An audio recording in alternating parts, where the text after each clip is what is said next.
चलो बच्चों, पिछला क्लास हम लोग देख लिए थे, किरण पुंज देख लिए थे। उसके बाद फिर और क्या देखे थे?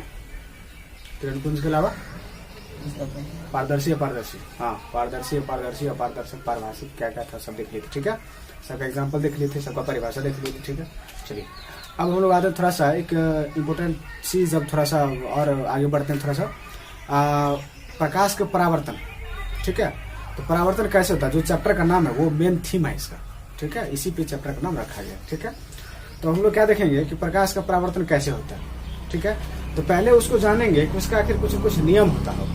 ठीक है, परावर्तन के नियम को फिर हेडिंग डालते हैं, प्रकाश के परावर्तन का नियम, और फिर उसके बाद फिर उसमें क्या क्या होता है, आपतित किरण, परावर्तित किरण क्या होता है, विलंब क्या होता है, समतल सतह क्या होता है, एकतल का सारा सब कुछ अभी देखेंगे। ठीक है, तो चलिए, तो अभी हम लोग पहले समझते किसको, प्रकाश के परावर्तन के नियम को।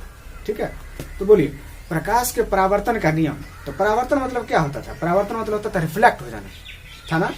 तो रिफ्लेक्ट मतलब क्या कि इधर से आ रहा है, ठीक है, और यहां से निकल जाना। क्लियर? इधर से आया कोई किरण और फिर यहां से कोई किरण इधर निकल गया, तो आया और निकल गया, इसी को बोलते हैं परावर्तित। इधर से आया तो आपतित, निकला तो परावर्तित। इसका मतलब जो किरण आ रही है आपतित किरण, जो किरण निकल रही है, जा रही है, वो कौन सा? परावर्तित किरण। ठीक है, इसको सबको हम आगे अभी डिटेल्स में देखेंगे। ठीक है, तो चलिए लिखते हैं सबसे पहले परावर्तन का नियम। ठीक है, तो किसके परावर्तन का नियम? प्रकाश के परावर्तन का नियम। ठीक है, चलिए लिखिए। चलिए, तो क्या देख लिया हम लोग कि प्रकाश के किरणों का किसी परावर्तक सतह से टकराकर पुनः वापस लौट जाने की घटना को हम क्या बोलते हैं? या तो उसको प्रकाश के किरणों का परावर्तन कह लीजिए या डायरेक्ट प्रकाश का परावर्तन कह लीजिए। ठीक है, दोनों सेम चीज है। ठीक है, तो एक चीज यहाँ पर आ गया आपका परावर्तक सतह। तो परावर्तक सतह क्या होता है पता है? परावर्तक सतह वैसा सतह जिसका एक भाग चमकीला हो और दूसरा भाग रंगीन हो। सिंपल भाषा में लोग बोल सकते हैं। रंगीन मतलब जैसे आपका दर्पण होता है, फेस मिरर होता है, फेस देखने वाला। तो मिरर में क्या होता है कि एक साइड उसका पॉलिश किया रहता है, पीछे वाला, और जिधर से हम लोग फेस देखते हैं आगे वाला भाग उसका चमकीला होता है। क्लियर? तो वो दर्पण भी एक प्रकार का क्या हो जाएगा? परावर्तक सतह है। उसी तरह से अगर बोर्ड का हम बात करेंगे, इस व्हाइट बोर्ड में ये भी एक प्रकार का परावर्तक सतह ही होगा। ठीक है, क्योंकि ऊपर का भाग थोड़ा सा शाइनिंग कर रहा है, थोड़ा सा ही सही लेकिन शाइनिंग कर रहा है। पीछे से क्या लकड़ी है, मतलब कि उधर से पेंट किया हुआ है या उसके भाग को ढक दिया गया। ठीक है, तो क्या कह दिया हम परावर्तक सतह में कि जिसका एक भाग चमकीला हो और दूसरा भाग रंगीन हो या कलरफुल हो या खुरदुरा हो या एक साइड से उसका ढका हुआ। क्लियर? चलिए, तो परावर्तक सतह हमने देख लिया। और या तो हम क्या बोल दिए, प्रकाश के किरण का परावर्तन बोल सकते हैं या प्रकाश का सीधे परावर्तन बोल सकते हैं। ठीक है, दोनों चीज चलेगी। तो चलिए अब हम लोग थोड़ा से फिगर से समझते हैं इसको। फिगर से कैसे? मान लेते हैं क्या कि ये एक सतह हो गया। ठीक है, अब इसको परावर्तक बनाना है। नॉर्मल कोई पदार्थ हो गया, ठीक है, इसको परावर्तक बनाना है। कैसे बनेगा परावर्तक? देखिए,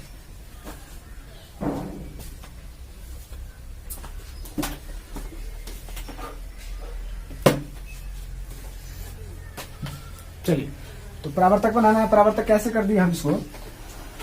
ये मान लेते शीशा हो गया, और इस शीशा का जो नीचे वाला भाग है ये कैसा हो गया?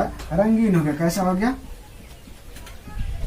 रंगीन। इधर से हम पॉलिश कर दिए, जैसे दर्पण होता है आपका, ये साइड पॉलिश हो गया नीचे वाला, और इसका जो एक साइड और बचा, दूसरा साइड ये कैसा हो गया? स्मूथ हो गया, मतलब चमकीला हो गया। कैसा हो गया? चमकीला। ठीक है, तो अब क्या करते हैं, दो सतह बना दिए, एक रंगीन और दूसरा चमकीला। ठीक है, चलिए अब देखिए अब इसे परावर्तन कैसे होता है। मान लेते हैं क्या कि कोई एक प्रकाश की किरण है जो इस पर पड़ गई। क्लियर? अब इसको जाना किधर चाहिए? अगर ये रंगीन नहीं होता है शीशा तो पारदर्शी होता, ट्रांसपेरेंट होता, तो इधर से किरण आने के बाद सीधे निकल जाना चाहिए था इसको। ये इसका एक्चुअल दिशा होना चाहिए, लेकिन होता क्या है, इधर न जाके ये जो नीचे वाला साइड पॉलिश है, रंगीन है, उसके कारण क्या होगा, ये ऊपर चला जाएगा। आया फिर लौट गया। ठीक है, क्या बोले, किसी परावर्तक सतह से टकरा कर वापस लौटने की घटना। तो परावर्तक सतह से इधर से आया और परावर्तक सतह से टकरा गया, और टकराने के बाद फिर क्या होगा, पुनः वापस लौट गया। ठीक है, तो ये जो घटना हो रहा है बार बार आना है, ऐसे आया और ऐसे चल गया, ऐसे आया ऐसे चल गया, मतलब ऐसे आया फिर ऐसे चल गया, ऐसे आया, फिर ऐसे चल गया। तो देखिए आ इधर से रहा है और यहाँ आने के बाद इधर लौट गया, आ इधर से रहा है, यहाँ आने के बाद फिर इधर लौट गया। तो आना और फिर लौटना कहाँ से, किसी परावर्तक सतह से। यही घटना जो बार बार होता है, इसी घटना को हम क्या बोलते हैं, प्रकाश का परावर्तन। क्लियर। अब इसी का कुछ, इसमें कुछ कुछ टर्म सब है। जो प्रकाश इधर से आया उस किरण को क्या बोलेंगे, जो प्रकाश की किरण लौट गया उसको क्या बोलेंगे। ठीक है, इसमें फिर एक अभिलंब होता है, फिर एक सतह होता है, सारा कुछ होता है। ठीक है, तो फिर अभी उसको अब देखते हैं धीरे धीरे बारी बारी करके। ठीक है, तो चलिए अभी आप लोग के सामने कुछ 4-5 कुछ टर्म आएगा जो परिभाषित टर्म है और याद करने लायक चीज भी है। ठीक है, तो चलिए, और नाम से सारा क्लियर है, ज्यादा मतलब ब्रेन पे लौट नहीं देना, याद नहीं करना, केवल समझना है। आपतित, परावर्तित, अभिलंब, क्या सब नाम से क्लियर है। ठीक है, तो चलिए अब इसको थोड़ा सा इसको हटाते हैं और फिर वो सीधे जो 2-4 टर्म पढ़ना है उस टर्म को डायरेक्ट लिखते हैं। ठीक है, चलिए क्या देख लिया हमने, दो परिभाषा लिख ली यहाँ पर। एक लिख ली कौन सा, आपतित किरण, और दूसरा कौन सा, परावर्तित किरण। ठीक है, तो आपतित किरण को हम क्या बोलते हैं, चलिए देख लिया हम लोग, क्या देख लिया, 2 परिभाषा यहाँ पर देख ली। 2 परिभाषा, पहला कौन सा, आपतित किरण।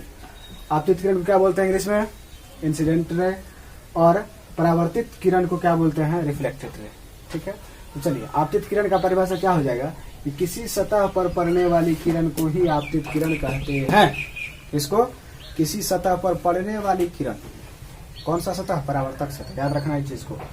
किसी सतह पर पड़ने वाली किरण को ही क्या कहते हैं, आपतित किरण कहते हैं।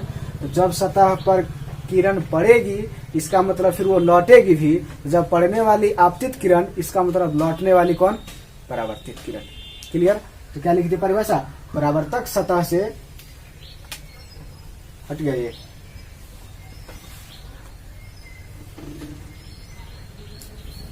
परावर्तक सतह से लौटने वाली किरण परावर्तित किरण कहलाती है। ठीक है, इसको थोड़ा सा लोग फिगर से समझते हैं। और एक आपका बच गया अभिलंब। ठीक है, तो अभिलंब का परिभाषा लिख देते हैं। तो पहले फिगर थोड़ा सा इसका देख लेते हैं, देखिए कैसा होगा इसका फिगर। ये मान लेते कोई सतह है, इसको परावर्तक बनाना है तो एक साइड से कलरफुल कर देना है, इसको रंगीन कर देना है। ठीक, अब इस पे आपतित किरण बनाना है। तो आपतित किरण क्या था, किसी सतह पर पड़ने वाली किरण। तो पड़ने वाली, इस सतह पर किरण जो पड़ेगी, मतलब ऐसे करके जो इस पर आ रही है, ये क्या हो गया, आपतित किरण। और लौटने वाली किरण, सतह से लौटने वाली किरण परावर्तित। तो फिर ये लौटने वाली किरण क्या हो जाएगा, परावर्तित। ठीक है, तो ये इसको क्या बोल दिया हम,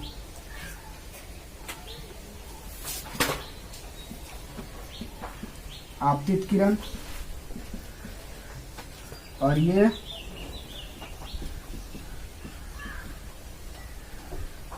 क्या हो गया,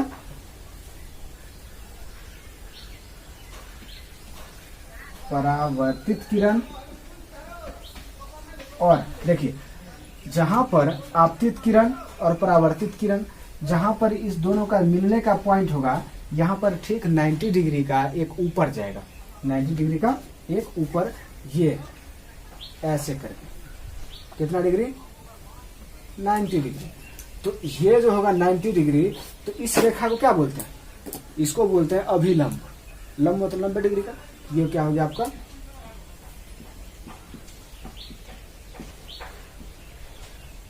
अभिलंब। ठीक है, तो देखिए किसी सतह पर पड़ने वाली रेखा आपतित किरण, लौटने वाली रेखा परावर्तित किरण, और उस सतह पर दोनों के बीच का जो बिंदु होगा, उस बिंदु पर खींचा गया लंब क्या कहलाएगा, अभिलंब कहलाएगा। ठीक है, इसका परिभाषा अभिलंब का लिखे थे तुरंत, इसको देख लीजिए जल्दी। चलिए क्या देख लिया हम, आपतित किरण परावर्तित किरण देख लिए थे। अब क्या देखना है, अभिलंब देखना है। अभिलंब क्या हो गया कि अभिलंब होगा आपका, ठीक है, अभिलंब मतलब इसको क्या बोलते हैं इंग्लिश में, नॉर्मल बोलते हैं। ठीक है, तो एक काल्पनिक रेखा जो परावर्तन बिंदु एवं आपतन बिंदु पर लंब हो, याद रखना है, परावर्तन बिंदु और आपतन बिंदु। तो परावर्तन बिंदु कौन सा हो जाएगा कि परावर्तित किरण के द्वारा ही परावर्तन बिंदु होगा। परावर्तित किरण कौन सा, ये, तो परावर्तन बिंदु ये। आपतित किरण कौन, ये, इसका मतलब आपतन बिंदु कौन, ये। तो दोनों बिंदु पर, इस बिंदु पर, अर्थात दोनों एक ही बिंदु है, इस बिंदु पर खींचा गया लंब क्या कहलाएगा, अभिलंब कहलाएगा। ठीक है, चलिए तो तीनों चीज क्लियर हो गया। अब थोड़ा सा आगे बढ़ते हैं। अगला चीज, आपतित किरण अभिलंब। तो देखिए तो इसके बीच में एक यहां एक एंगल बन रहा है, ठीक, और परावर्तित किरण और अभिलंब के बीच में भी एक इस 90 को हम मिटा देते हैं। हो गया। चलिए, तो एक एंगल ये बन रहा है आपतित किरण और अभिलंब के बीच, और दूसरा एंगल बन रहा है परावर्तित किरण और अभिलंब के बीच। तो ये एंगल होगी। तो देखिए क्या बोलते हैं, आपतित किरण के द्वारा बनाया गया कोण अभिलंब के साथ आपतन कोण, परावर्तित किरण के द्वारा बनाया गया कोण अभिलंब के साथ परावर्तित कोण। सिंपल सा कि आपतित किरण के साथ आपतन कोण बनेगा, परावर्तन कोण थोड़े बनेगा। आपतित किरण के साथ आपतन कोण, परावर्तित किरण के साथ परावर्तन कोण। क्लियर। और याद रखना है अभिलंब दोनों होता है, इसको नहीं बोलेंगे, इसको बोलेंगे अभिलंब के साथ। अभिलंब के साथ जब आपतित किरण आए तो आपतन कोण, अभिलंब के साथ जब परावर्तित किरण आए तो परावर्तित कोण। ठीक है। तो आपतित किरण होता है आई से स्टार्ट होता है, इंसिडेंस रे ना, इसलिए इसको हम बोलते हैं क्या, आई। क्लियर, एंगल आई। और ये जो होता है आपका परावर्तित मतलब आर से स्टार्ट होता है, इसीलिए इसको बोलते हैं क्या, आर। ठीक है। तो आपतन कोण, परावर्तन कोण, एंगल ऑफ इंसिडेंस और एंगल ऑफ रिफ्लेक्शन। ठीक है। तो चलिए, तो यहां से अगर हम बोल दें कि आई क्या है और आर क्या है, तो आप बता देंगे एंगल आई बराबर क्या है, एंगल आर बराबर क्या है। तो एंगल आई को हम क्या लिख सकते हैं,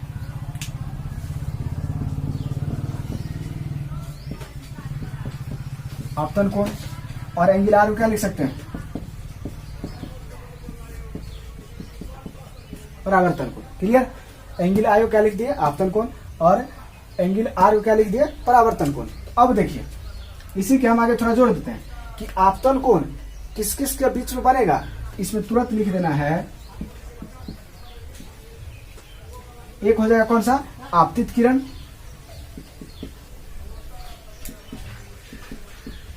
और प्लस कौन सा, अभिलंब।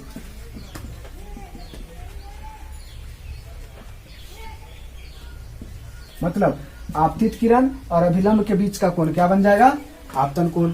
उसी तरह से इसमें जोड़ लेना है क्या, परावर्तन कोण कौन सा, परावर्तित किरण, कौन सा, परावर्तित।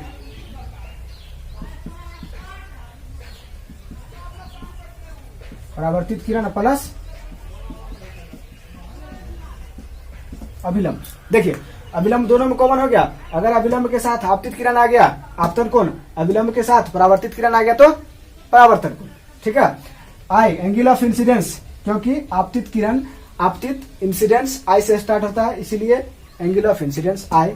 और परावर्तित आर, रिफ्लेक्टेड आर से स्टार्ट होता है, इसलिए एंगल ऑफ रिफ्लेक्शन। मतलब आई और आर। तो याद रहे दोनों के बीच का संबंध क्या होता है, दोनों के बीच का संबंध क्या होता है, एंगल आई एवं एंगल आर के बीच का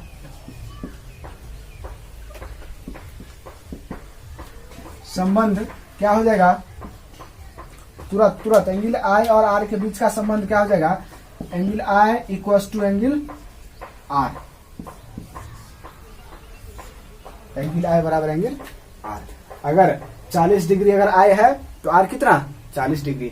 अगर आर अगर 50 डिग्री तो आई कितना, 50 डिग्री। मतलब जितना आई होगा उतना ही आर होगा, या जितना ही आर होगा उतना ही आई होगा। इतना क्लियर हो गया। चलिए, तो अब तो मेरे हिसाब से आपतन कोण का परिभाषा लिखने की आवश्यकता नहीं है। सीधा यहाँ देख लेना है कि आपतित किरण और अभिलंब के बीच क्या कहलाएगा कोण, आपतन कोण। परावर्तित किरण और परावर्तन कोण, परावर्तित किरण प्लस अभिलंब के बीच क्या कहलाएगा, परावर्तन। इसका परिभाषा लिखने की आवश्यकता अब नहीं है मेरे हिसाब से। चलिए, और एक चीज हम आई और आर के बीच का संबंध बोल दिए। आई और आर के बीच का संबंध क्या हो जाएगा, एंगल आई बराबर एंगल आर। क्लियर। चलिए अब हम लोग क्या देखेंगे कि परावर्तन का नियम देखना। इसका नियम, परावर्तन का नियम। ठीक है। तो देखें तो परावर्तन का नियम क्या था कि फिगर जो बताए थे हम, तो फिगर में कुछ आपको लग रहा होगा। फिगर में क्या लग रहा होगा कि ये जो हम दर्पण बनाए थे,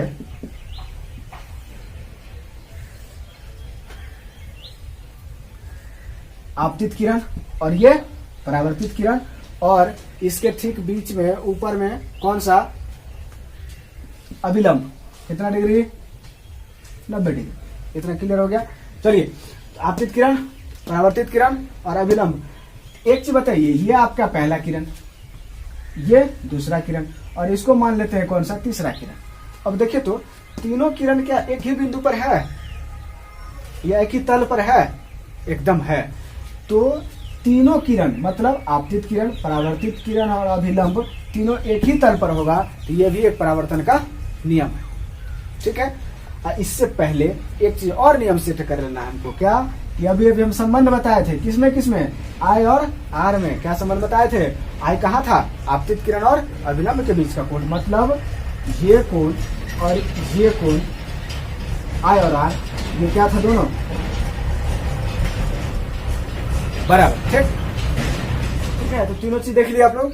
तो अब क्या करते हैं, इसको थोड़ा सा लैंग्वेज में लिख लेते हैं। इसी को तो परावर्तन का नियम बोलते हैं, कुछ है नहीं, बस मजाक है। क्या है, परावर्तन का नियम। तो परावर्तन का मुख्य रूप से हमको 10th क्लास में 2 पढ़ना है। ठीक है। परावर्तन का नियम कितना पढ़ना है, 2।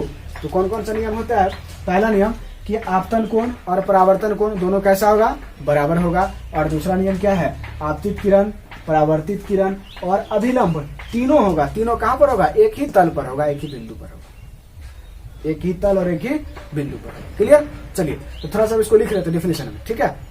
चलिए, क्या देख लिया हम लोग, प्रकाश के परावर्तन का नियम है, सीधा परावर्तन का नियम। यहाँ प्रकाश का परावर्तन पढ़े, इसलिए डायरेक्ट माइंड में सेट कर लेना कि प्रकाश का ही परावर्तन का नियम पढ़ रहे हैं। ठीक है। चलिए, तो परावर्तन का नियम, लॉज ऑफ रिफ्लेक्शन जिसको बोलते हैं, कि प्रकाश की किरणें किसी सतह पर पड़ने के बाद जिन नियमों का पालन करते हुए पुनः लौट जाती है या लौट जाता है, तो उसी नियम को प्रकाश के परावर्तन का नियम या सीधे परावर्तन का नियम कहते हैं।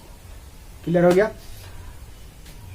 तो अब इसका क्या है कि परावर्तन का क्या नियम था, बताए थे पिछले कुछ देर पहले। परावर्तन का क्या नियम, 2 नियम। कौन कौन सा नियम, पहला नियम आई बराबर आर, दूसरा नियम तीनों एक ही तल पे होगा। ठीक है। तो तुरंत लिख लीजिए उसको फटाफट। तो परावर्तन का 2 नियम, पहला नियम कौन सा, आपतन कोण एवं परावर्तन कोण दोनों कैसा होगा, बराबर होगा, आई बराबर आर। और दूसरा नियम कौन सा, आपतित किरण, परावर्तित किरण एवं अभिलंब तीनों एक ही तल एवं बिंदु पर होगा। ठीक है। इतना खत्म। चलिए, अब देखते हैं क्या समतल दर्पण पर कैसे प्रतिबिंब बनता है। पहले दर्पण देख लेते हैं। ठीक है। और फिर उसके बाद देखेंगे दर्पण का प्रकार देखेंगे, फिर फटाफट